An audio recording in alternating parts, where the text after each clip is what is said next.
Hey guys, welcome. গল্পের নাম পোড়া লাশ পার্ট 1। তো শুরু করা যাক। গভীর রাতে ব্যালকনিতে দাঁড়িয়ে থাকবেন না, কারণ নজর লেগে যেতে পারে। মোবাইলে শুধু এইটুকু মেসেজ এসেছে, একটা প্রাইভেট নাম্বার থেকে। কে পাঠিয়েছেন, কেন পাঠিয়েছেন তা জানি না। আর আমি গভীর রাতে ব্যালকনিতে দাঁড়িয়ে থাকি, এটা লোকটা জানলো কেমন করে। বিড়বিড় করতে করতে আবারও ব্যালকনিতে গিয়ে দাঁড়ালাম। কেমন একটা নিশ্চুপ পরিবেশ, কিন্তু মুহূর্তের মধ্যেই পরিবেশটা উতাল হয়ে উঠল। বাজারের মন্দির দিক থেকে একটা গরুর ডাক আওয়াজ আসছে, যেন গরুটিকে কেউ পিটিয়ে পিটিয়ে হত্যা করছে। ভয়ে আমার গলা শুকিয়ে কাঠ হয়ে গেল। সামনের দিকে ঝুঁকে রাস্তার দিকে তাকাতেই দেখি আমাদের বিল্ডিং এর সামনে একটা মহিলা দাঁড়িয়ে, তার হাত ধরে আরেকটা ছোট্ট বাচ্চা। মহিলার চুলগুলো মুখের উপর দিয়ে সামনে ছড়ানো। পাশের বাড়ির গেটের দিকে তাকাতেই দেখি একই চিত্র। আমার মাথা সেই সময় কাজ করছিল না। সারাদিন কঠোর পরিশ্রম করে না ঘুমিয়ে রাত জাগার কারণে আমার হেলুসিনেশন হতে পারে, এটা ভেবে আমি রুমে চলে আসলাম। সকালে এক কাপ কফি হাতে করে ব্যালকনিতে যেতেই নিচে অনেক মানুষের আগমন দেখতে পেলাম। দেখি ভ্যানে করে একটা মানুষের লাশ নিয়ে যাওয়া হচ্ছে। ঘটনাটা পরিষ্কার করে বোঝার জন্য নিচে নেমে গেলাম। একটা মহিলাকে জিজ্ঞাসা করতেই বলে উঠলো, আপা, আপনি বাইরের মানুষ, 2 দিন হলো ঘর ভাড়া নিছেন, এগুলো শুনে খামাখা ভয় পাবেন, তার চেয়ে বরং না শোনাই ভালো। তখন আমি বললাম, তবু আপা বলেন না। তখন মহিলাটি বলল, রাতে কি আপনি গরুর ডাকার আওয়াজ শুনছেন? আমি বললাম, হ্যাঁ, রাত 2টোর দিকে। তখন আপা বলল, রাস্তার দিকে তাকাইছিলেন নাকি? তখন আমি বললাম, রাস্তার দিকে তাকিয়ে দেখি প্রতিটা ঘরের সামনে একজন মহিলাও একটা বাচ্চা দাঁড়িয়ে আছে। তখন আপা বলল, বলেন কি, আপনার তো দেখি খুব সাহস, আর খবরদার দাঁড়াবেন না ওখানে। তখন আমি বললাম, এই লাশের সাথে এগুলোর সম্পর্ক কি সেটা তো বলবেন। তখন আপা বলতে শুরু করলো, প্রতি অমাবস্যার রাতে এই মন্দিরটার দিক গরু ডাকার আওয়াজ আসে। আর পরের দিন সকালে মন্দিরের বটগাছের তলাতে একটা লাশ পাওয়া যায়। একটা নগ্ন পোড়ানো লাশ ওখানে পড়ে থাকতে দেখা যায়, কিন্তু কোনো ছাই বা কিছুই দেখতে পাওয়া যায় না। আজ 2 বছর হলো মন্দিরটাতে এভাবে লাশ পাওয়া যায়। কেউ সাহস করে গরু ডাকার আসল রহস্য বের করতে পারে নাই। একদিন আমরা সবাই মিলে বের হতে যাব, তখনই গেটের সামনে একটা মহিলাও একটা বাচ্চা ভূত দেখি সবাই। মহিলার মুখ এতটাই বিভৎস ছিল যা বলে বোঝাতে পারবো না আপনাকে। সেই থেকে কেউ আর সাহস করে এগোয় না। আমি মহিলার কথা শুনে আমার গলা শুকিয়ে আসলো। একে তো নতুন এলাকায়, তারপর এরকম অভিজ্ঞতা হবে জীবনও ভাবতে পারিনি। বাড়ির কাছে হলে মাকে আমার কাছে রাখতাম, কিন্তু এটা তো অনেক দূরে। সকালের নাস্তা করে অফিসে চলে আসলাম। কাজে মন বসাতে পারছিলাম না। সেটা দেখে আমার একজন কলিগ আমাকে বলল, সুমনা, তোমাকে বেশ চিন্তিত দেখাচ্ছে, নতুন বাসার জন্য কোনো সমস্যা হচ্ছে? তখন আমি বললাম, না মাহিম, আমি অন্য একটা বিষয় নিয়ে চিন্তিত। আচ্ছা, আপনার বাসা কোথায়? তখন মাহিম বলল, আপনার বাসা থেকে 1 কিলোমিটার দূরে। কিন্তু কেন বলেন তো? তখন আমি বললাম, না মানে আমার বাসার পাশে মন্দিরটাতে গতকাল একটা লাশ পাওয়া গেছে, জানেন আপনি? তখন মাহিম বলল, এটার নতুন কি? আমি এখানে 6 মাস আছি, 6 মাসে 6টা লাশ পাওয়া গেছে শুনেছি। পুলিশ কতবার যে অভিযান করছে, কিছুই পায় না, কোনো প্রমাণ মিলে না হত্যার। সবাই ধারণা করে মন্দিরের যেসব মানুষের লাশ পোড়ানো হয় সেই লাশগুলোর পরই প্রতিশোধ নিচ্ছে। তখন আমি বললাম, আচ্ছা, লাশগুলো তো ছাই হচ্ছে না, শুধু তেলে ভাজা মাংসের মতো করে পুড়িয়ে মারা হয়। আমার কেমন যেন লাগছে বিষয়টা। তখন মাহিম বলল, অফিসে মন্দিরের কথা আলোচনা করা নিষেধ। তবু আপনাকে বললাম, বেশি মাথা ঘাটিয়েন না। প্রথমত নতুন জায়গায় এসেছেন, দ্বিতীয় মেয়ে মানুষ হয়ে এসব নাক গলানোর দরকার নেই, ভয় পাবেন খালি। তারপর আমি অফিস থেকে বাড়িতে এসে সেই দিন গুগল ম্যাপে সার্চ দিয়ে এলাকাটা দেখে নিলাম ভালো করে। মন্দিরটা একেবারে এলাকার শেষের দিকে। 400 বছর আগেকার পুরনো মন্দির, অনেক জনপ্রিয়। তাই সাহস করে হয়তোবা প্রশাসন কিছু করতে পারে না। মন্দিরের ওপাশটাতে শুধু মাঠ আর মাঠ, 100-2 বাড়ি এই এলাকায়। বিষয়টা নিয়ে ভাবছি, তখনই সেই প্রাইভেট নাম্বার থেকে একটা মেসেজ, আজ রাতে দাঁড়িয়ে থাকবেন, আপনাকে দেখার অনেক ইচ্ছা জাগছে। অপরিচিত কোনো জিনিস যদি সারপ্রাইজ হয়ে লাইফে আসে, তাহলে সেটা দেখার প্রবল ইচ্ছা সবার মধ্যেই কাজ করে। আমার মধ্যেও কর্তা ছিল, তাই আমি সেই দিন বারান্দায় গিয়ে দাঁড়ালাম, কিন্তু একটু লুকিয়ে থাকার চেষ্টা করলাম, সেটাতে সাকসেসফুল হলাম আমি। একটু পরেই দেখি মাথায় টুপি পরা একটা 27-28 বছরের যুবক আমার ব্যালকনির দিকে বারবার তাকাচ্ছে। রাস্তার আলোতে যতটুক দেখা গেল তাতে অপরিচিত মনে হলেও এবার আমি সোজা হয়ে দাঁড়ালাম। কিছু দূর গিয়ে লোকটা একটা বাড়িতে ঢুকে গেল। এভাবে প্রায় 20 দিনের মতো আমিও লোকটাকে ফলো করলাম। প্রতিদিন লোকটা ওই বাড়িতে ঢুকে ঠিক রাত 2টাতে। লোকটাকে জানার জন্য আমি একটা শুক্রবারে ওই বাড়িতে চলে গেলাম, যেখানে প্রতিদিন অপরিচিত লোকটা ঢোকে। বাসার কলিং বেল চাপতেই একটা বয়স্ক মহিলা বের হয়ে আসলো। তখন আমি বললাম, আসসালামু আলাইকুম আন্টি।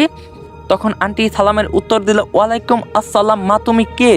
তখন আমি বললাম, আন্টি আমি ওই পাশের বিল্ডিংয়েই ভাড়াটিয়া, আজ 25 দিন যাবত এসেছি। তখন আন্টি বলল, আমার কাছে কিছু দরকার। তখন আমি বললাম, আন্টি মানে আপনার কি 27-28 বছর বয়সী কোনো ছেলে আছে? তখন আন্টি বলল, কেন মা? তখন আমি বললাম, না মানে একটু জানতে চাচ্ছিলাম, প্রতিদিন আমি ব্যালকনিতে দাঁড়িয়ে থাকি, তাকে এই বাড়িতেই ঢুকতে দেখি, তাই জানতে চাচ্ছিলাম। তখন আন্টি বলল, তুমি নিশ্চিত যে সে এই বাড়িতেই ঢোকে? তখন আমি বললাম, হ্যাঁ আন্টি আমি নিজের চোখে দেখছি। তখন আন্টি বলল, কিন্তু মা আমার ছেলে তো আরো 7 মাস আগেই মারা গিয়েছে, আমি এই বাড়িতে একা থাকি। তখন আমি বললাম, কি তাহলে আমি কাকে এই বাড়িতে ঢুকতে দেখি? আমাকে মেসেজ দেয় কে? তখন আন্টি বলল, তা তো জানি না মা, তোমার কোথাও ভুল হচ্ছে। তখন আমি নতুন একটা জায়গায় এসে এভাবে একের পর এক ধাক্কা খাবো তা জীবনও ভাবতে পারিনি। নিজেকে সামলে নিয়ে আন্টির থেকে বিদায় নিয়ে চলে আসলাম। বাসায় এসে মাহিমকে ফোন করে আমার বাসায় আসতে বললাম। তখন মাহিম বলল, কি হয়েছে সুমনা? তখন আমি মাহিমকে সব খুলে বললাম। সে আমাকে রাগ করলো আমি এই বিষয়ে মাথা ঘামাচ্ছি, তাই নাকি আমার সাথে এমনটা হচ্ছে। আমি মাহিমকে মেসেজ দেখাতে গেলাম, কিন্তু সবচেয়ে আশ্চর্যের বিষয় হলো মোবাইলে একটা মেসেজও দেখতে পেলাম না। আমাকে কিছু সময় সান্ত্বনা দিয়ে মাহিম চলে গেল। আবারও আরেকটি অমাবস্যার রাত চলে আসলো। সেদিন নিচের বাসার সবাই এসে আমাকে সতর্ক করে দিয়ে গেল এই রাতে যেন বারান্দায় না যাই আমি। রাতে ফেসবুকিং করতে করতে কখন যে রাত 1টা বেজে গেছে খেয়াল করিনি। হঠাৎ সেই ভয়ঙ্কর শব্দ, মনে হচ্ছে পিটিয়ে পিটিয়ে হত্যা করছে। পরিবেশটা কেমন জানি ভয়ঙ্কর হয়ে গেল। ভয়ে গায়ের লোম দাঁড়িয়ে গেল। কাঁথা মুড়ি দিয়ে শুয়ে পড়লাম। কোনো মতেই 2 চোখের পাতা এক করতে পারছিলাম না। ভয়ঙ্কর এক রাত পার করার পর সকালে উঠে যথারীতি একটা লাশ পাওয়ার খবর শুনলাম। এবার আর ভয় না পেয়ে লাশের কাছে গেলাম। একদম বিভৎস অবস্থা, মাথার ভিতর শুধু এই ঘটনা ঘুরতে থাকলো। আবারও সেই আগের মতো কোনো কাজে মন বসাতে পারছিলাম না। এবার অফিস থেকে 3 দিনের ছুটি নিলাম। ছুটি নিয়ে সোজা থানায় চলে গেলাম। থানার ওসিকে মন্দিরের লাশের কথা জিজ্ঞাসা করতেই আমার কথার পাশ কাটিয়ে যেতে লাগলো। কোনোভাবেই সে আমার সাথে এই কথা বলতে প্রস্তুত নয়। আমি থানা থেকে বিষণ্ণ মনে বের হয়ে আসছিলাম, তখন এক মহিলা কনস্টেবল আমাকে ডাক দিল, তার কাছে যেতেই বলল, আপনি মন্দিরের লাশের ব্যাপারে শুনতে চাচ্ছেন কেন? তখন আমি বললাম, এই ভয়ঙ্কর মৃত্যু আমার ঘুম কেড়ে নিয়েছে, আমি এর পোস্টমর্টমের রিপোর্ট দেখতে চাচ্ছিলাম। তখন মহিলাটি বলল, আমি আপনাকে দেখাতে পারি যদি আপনি কাউকে না বলেন। তখন আমি বললাম, এরকম ভালো মানুষ পাওয়া মুশকিল, তাই তাকে বললাম, কি যে বলেন, আপনি আমার উপকার করবেন আর আমি সবাইকে বলে দিব, তা হয়? তিনি আমাকে সন্ধ্যার পরে একটা জায়গায় আসতে বললেন। যথাসময়ে তিনি চলে আসলেন, আমাকে সবগুলো লাশের পোস্টমর্টমের রিপোর্ট দেখালেন। আশ্চর্য হলেও এটা সত্য যে লাশের গায়ে কোনো আঘাতের চিহ্ন নেই, না আছে কোনো হাতের ছাপ, শুধু আগুনের তাপের সাহায্যে তাদের হত্যা করা হয়েছে। এ পর্যন্ত 8টা লাশ পাওয়া গেছে, সবগুলো একই। তখন আমি বললাম, আপনারা লাশগুলোর পরিচয় বের করতে পেরেছেন? তখন মহিলাটি বলল, হ্যাঁ সবগুলো লাশের পরিচয় আমরা বের করছি, সবাই 20-22 বছরের যুবক। সবচেয়ে আশ্চর্যের বিষয় হলো যে 8 জন মারা গিয়েছে তারা সবাই একই কলেজে পড়ালেখা করত। তখন আমি বললাম, কি বলেন এসব? তখন মহিলা আবারও বলল, তারা একে অপরের বন্ধু ছিল। তাদের এই বন্ধু মহলে আরো 2 জন আছে। 10 জনের বন্ধুত্ব ছিল, এখন সেখান থেকে 2 জন আছে। তার কথাগুলো শুনে মাথাটা অসহ্য যন্ত্রণা করছিল। তখন আমি মাহিমকে ফোন দিলাম যাতে এসে আমাকে নিয়ে যায়। মাহিমকে এবারও সব বললাম। মাহিম আমাকে একটা কথা বলল, যেটা শুনে আমি বেশি আতঙ্কিত হয়ে পড়লাম। অমাবস্যার রাতে যে মহিলাকে বাচ্চা সহ দেখা যায়, সেই মহিলা আরো 1 বছর আগে মারা গিয়েছে। শরীর প্রচণ্ড খারাপ হয়ে যায় মাহিমের কথা শুনে, মাথার ভেতর চক্কর দিতে থাকে। কিছুতেই বুঝতে পারছিলাম না যে 1 বছর আগে মারা যাওয়া একটা মহিলা কিভাবে তার বাচ্চা নিয়ে সবার বাড়ির সামনে দাঁড়িয়ে থাকবে। মাহিমকে আমার সব ব্যাপারে সাহায্যের কথা বললাম। সে খুব সহজভাবেই আমাকে সাহায্য করতে চাইলো, কিন্তু বারবার বারণও করছিল, কারণ একটা মেয়ে হয়ে নাকি আমি বেশি বাড়াবাড়ি করে ফেলছি। কারোর কথা আমার কেয়ার করার টাইম নাই। আমি আমার মতো করে পোড়া লাশের সন্ধান বের করব। সেদিন সন্ধ্যায় আবারও মেসেজ আসলো, খোলা চুলে লুকিয়ে থেকে আমাকে দেখে কি লাভ ম্যাডাম, আপনি বরং দাঁড়িয়ে থাকবেন, একদিন আমি আপনার সাথে দেখা করব। লোকটার সাহস মন্দ না। অপরিচিত একটা মেয়েকে এভাবে মেসেজ করে বিরক্ত করার মানে কি?